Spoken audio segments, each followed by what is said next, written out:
Hi, I'm Karen Esmond, and welcome to this Courageous Parenting video sponsored by the Levittown Library. Just to let you know a little bit about me, my name is Karen Esmond, as I said. My company is Growing Through Coaching, and I'm a positive discipline parent educator. I'm also certified in Parenting with Insight. I'm a professional certified coach through the ICF. I'm married. I have two wonderful teenagers that like each other and like me. And I'm optimistically pragmatic. So I understand that life doesn't always give us what we want, but there's always a lesson to be learned from whatever comes our way.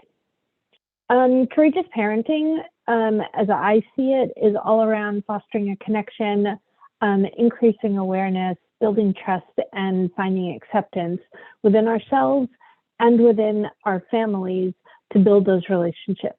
Now, if you've watched any of the other videos, I'm often talking about how we could be the best parent. Today is going to be a little different, and I'm going to talk about how you could be the best you, how you can really take care of yourself, because what we know is that if we take care of ourselves, we can take care of those around us. So I want to talk first about the 5 love languages and loving yourself. I'm going to move my video a little bit just in case it's in your way. If you don't know what the 5 love languages are, they are acts of service, gifts, quality time, physical touch, and words of affirmation. And I'm going to include in the link a little test you could do to find out what your love language is. Just to go through some of this, and you're going to have this video, so you'll be able to read through it. But things that you can do for loving yourself, right? Very often, love languages are, how you kind of communicate with others and how others communicate with you. This is also interesting to understand from a parental perspective of what kind of love language does your child have so you can communicate with them in the appropriate way. I know that one of my children, her love language is touch.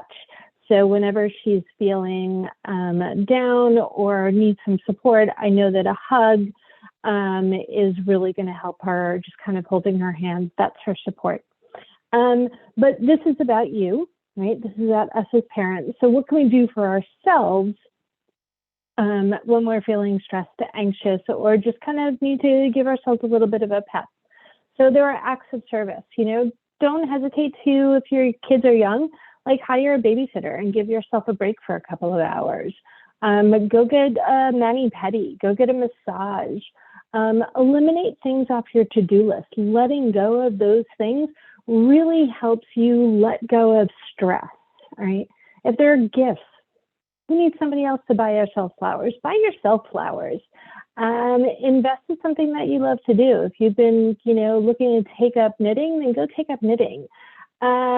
Create like a wish list on Amazon or Etsy and really start putting those things together. Treat yourself to a yummy lunch.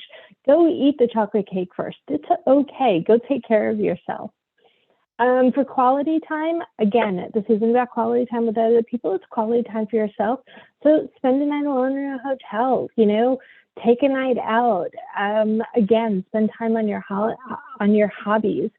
Journal, right? Journaling is such an important part of our lives. We're hearing about it so often, but really it gives you time to focus on you and what's important. Physical touch.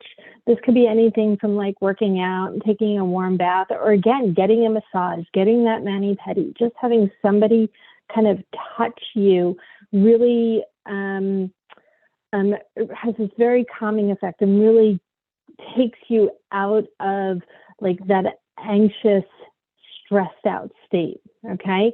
Cuddle up in a soft blanket. These are all wonderful things. And words of affirmation. We always talk about like, what are the words of affirmation that you're saying for yourself? But more than that, like tell yourself that I love you. Talk to yourself out loud. It's always nice to hear this supportive voice. And if you can be that supportive voice for yourself, then do it.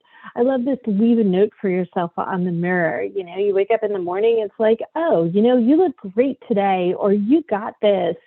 Don't forget that you're the best, right? Give yourself a compliment. It's always nice to hear it from somebody else, and it's wonderful to hear it from yourself. So as I said, there's going to be a link for the 5 love languages, so you can take a little quiz and see what's yours. So I also want to talk about the happy chemicals that can make us feel really good. This dopamine, the oxytocin, serotonin, and endorphins.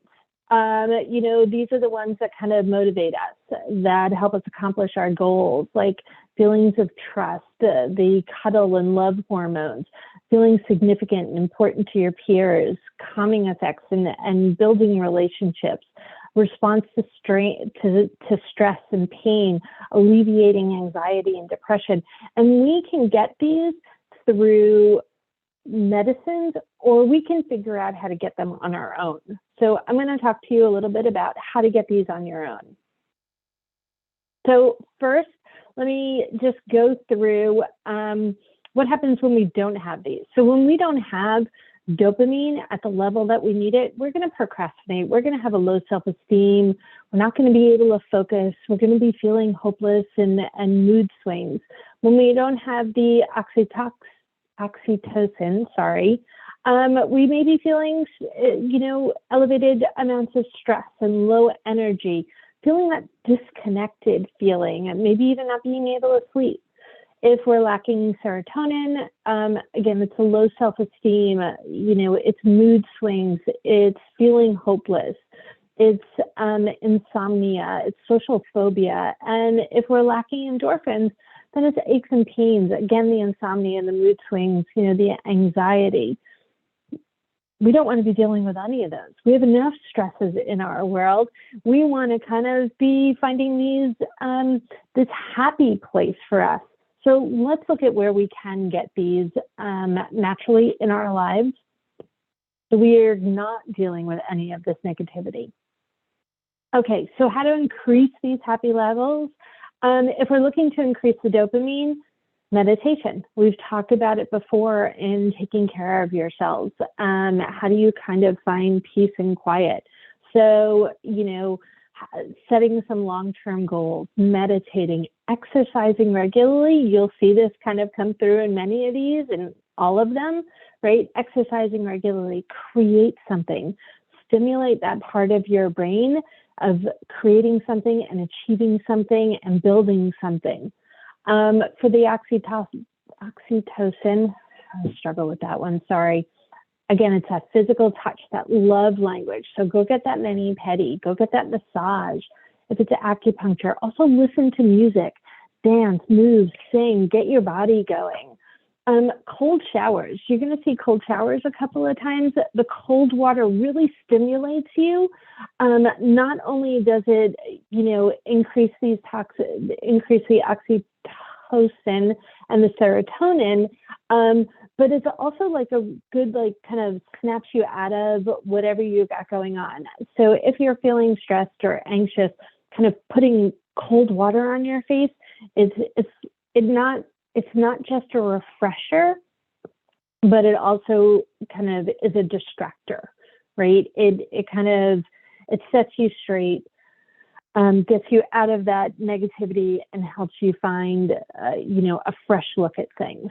And again, meditate, giving yourself a moment to relax and de-stress, all right? For serotonin, again, it's the exercise in the cold shower, massaging, that feeling of touch and letting your body go, and sunlight.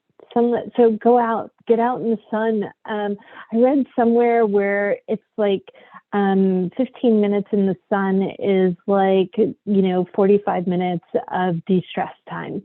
So go out, go for a walk, put yourself out into nature, kind of let your senses listen to what's going around, see the green, feel the sunlight and the warmth, and let your body go to that. And for the endorphins, it's not just the exercise and the stretching, but laughing, having that like guttural crying, not just sad crying, but like a happy cry.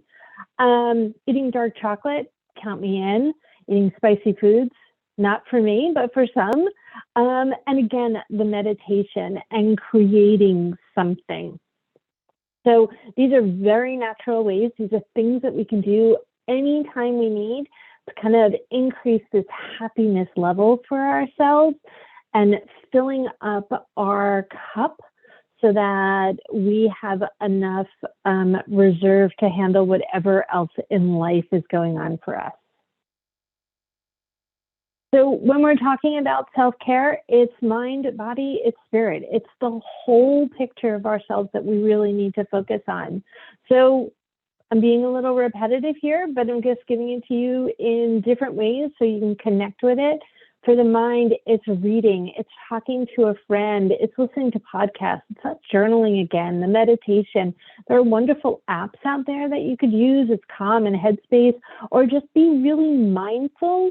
You could be mindful while you're going for a walk. You could be mindful when you're kind of reading a book, just concentrating on whatever it is going on in your world at that moment is how to be mindful. You could be drawing and being mindful, but kind of calming yourself down, focusing on what's right in front of you, talking to people as you need to, not just holding everything in on your own. As parents, I just want to stress this for a moment. As parents, we very often feel that nobody's going to understand us. And so we hold in all this anxiety, we hold in all this stress because nobody's going to get it. But when we let it out, when we talk to somebody, we find that everybody understands, right? Everyone can relate in one way or another.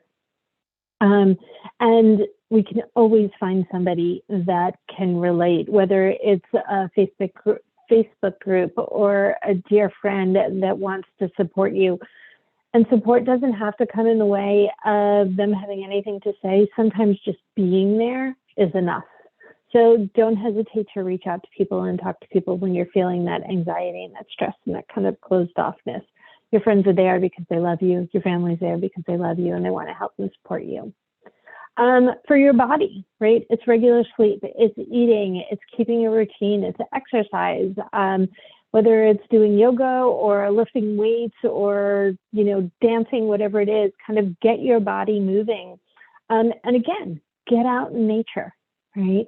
Go out, smell the roses, feel the warmth of the sunshine, put your feet into the sand when it gets warmer, and kind of put yourself out there in nature and soak it up. You will feel that release, even if you're in a city and it just means going out for a walk for a few minutes and kind of getting all the sights and sounds of that world. Don't hesitate to do that. Just being outside really kind of takes you into a new world and lets you release some of the stress that's around you and kind of embrace a new environment. And for your spirit, whatever that means for you, play some music. Music is my happy place. When I'm out for a walk or in my car, I don't hesitate to sing out loud. I try not to do it around other people, but I definitely don't hesitate to sing out loud when I'm on my own, and dance like nobody's looking. Like, who cares? Just go for it. It's also a fun activity to do with your kids. Just kind of like let everybody kind of pick their own music and jam out to whatever it's got going. Maybe it's your taste, maybe it's not. Maybe your kids have good taste in music. Maybe it's not what you would choose, but it's a connecting thing. And for yourself, it's a releasing thing. Finding gratitude. I can't talk about this enough. I think that, it's so easy to be pessimistic and see so much bad that's going on. And you may be feeling that in your personal life, your work life, or just the world the way it is. There's always something to be grateful for. There's always a lesson we can learn. Mistakes are opportunities to grow. So just find those. And some of the best ways is to write them down. Write them down, keep a journal, go back and read them every once in a while, because you have so much beauty and wonderfulness going on in your life. And sometimes you just need to be reminded of it. So embrace that gratitude. Be aware of your senses. Jay Shetty talked about in his book, How to Live Like a Monk. Surround yourself with things that resonate with your senses. Wake up to a good smell. Eat things that are yummy. See things. What do you want to wake up to? We recently changed our bedroom around, and like literally 30 seconds after we changed it, we had to change it back because I was no longer facing the window and could no longer wake up to seeing like the breeze rustling through the trees, because it's one of my favorite things to look at is how the trees move with the breeze going through it. And when we moved the bedroom around, I wasn't able to see it. I knew I wasn't going to wake up happy. So my husband was less than happy, but we moved it and then we moved it right back. But surround yourself with the things that, wear the comfy clothes, get the fuzzy slippers, get that beautiful smell, play the music that you're going to love, and really connect to your senses and find your happy place, whatever that means for you, whether it's cuddled up in bed doing word games or sitting in front of the television or listening to music or going for a drive or being at a beach, whatever it is, or in the kitchen cooking, like wherever your happy place is, make sure you get there. Make sure you take yourself there from time to time. This is all about filling your cup. This is all about giving yourself a reserve so you can manage through life, right? And as parents, life isn't always easy. But you have to be courageous. You have to be strong. You have to be vulnerable. You have to be brave. And you have to be strong enough to kind of be there for your kids, be there for whatever's going to come your way. Taking care of yourself also models for your children what you would want them to be doing, because we want our kids to grow up to be strong and independent. And so let's show them what it looks like to be strong and independent. And that means taking care of yourself. I know this was a little bit of a different one, talking about ourselves rather than talking about our kids. But again, if we do this for ourselves, hopefully our kids will see that this is what they should be doing for themselves. If you have any questions, as always, you can reach out to me. Again, I'm so thankful to the Levittown Library for putting these videos out there, really taking care of their parents and their patrons, and setting us all up for a wonderful future. All right, reach out if you have any questions. Thank you so much. Bye.